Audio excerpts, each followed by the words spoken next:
Did you know there has been a reading war going on in this country for decades, probably 100 years? It's true. It's called the Reading Wars. It is a war between politicians and educators arguing over which is the best way to teach reading to children. Now, on the one hand, we have the whole language advocates who believe that it is best to teach words and stories to children. They want children to be interested in reading things that they want to read and that they want to learn about, not bored with boring drills about what meaningless parts of words sound like. So they introduce children to wonderful literature and stories that they will enjoy, and who can argue with that? That's wonderful. And by the way, that's what I learned in my teacher prep courses back when I was in college. And if you listen to my last video, you would have heard about that. Now, on the other side of the reading wars is the Phonics Advocates. Phonics Advocates believe that children can't be good readers if they don't learn the rules of phonics. And so they need to learn the rules of reading and practice them before they can just go on and read whatever literature they want to read. In the meantime, scientists have been studying what is the best way to teach reading to children. The frustrating thing about this is that it seems like while scientists are quietly working somewhere, no one is noticing that. But there's one thing that has been so well proven by scientists that everyone knows by now, that phonics is important. Phonics is necessary.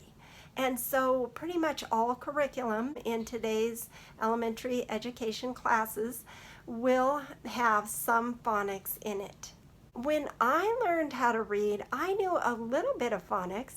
I knew at least one sound for every letter and 2 for vowels. And I became a reader. That's how much about the amount of phonics that I knew. And I did know a few other rules, like, the silent E rule, the rule 2 vowels go walking, the first one does the talking. I knew that rule. When I was in school, I learned things like that the letter C made the sound K, as in cat.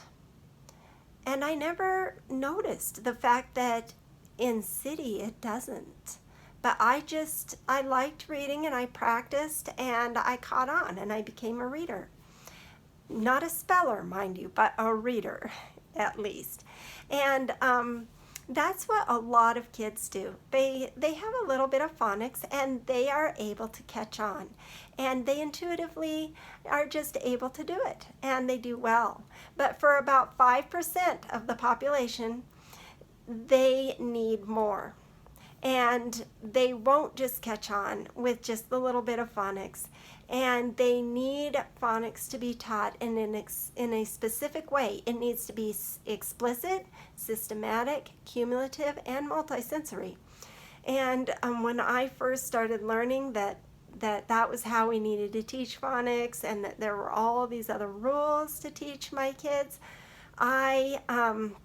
it was overwhelming. I mean, I didn't even know what these rules were, let alone how to teach them explicitly, systematically, and cumulatively. So if you are in that position now, please contact me. My website is defeatingdyslexiawithdarcy.com.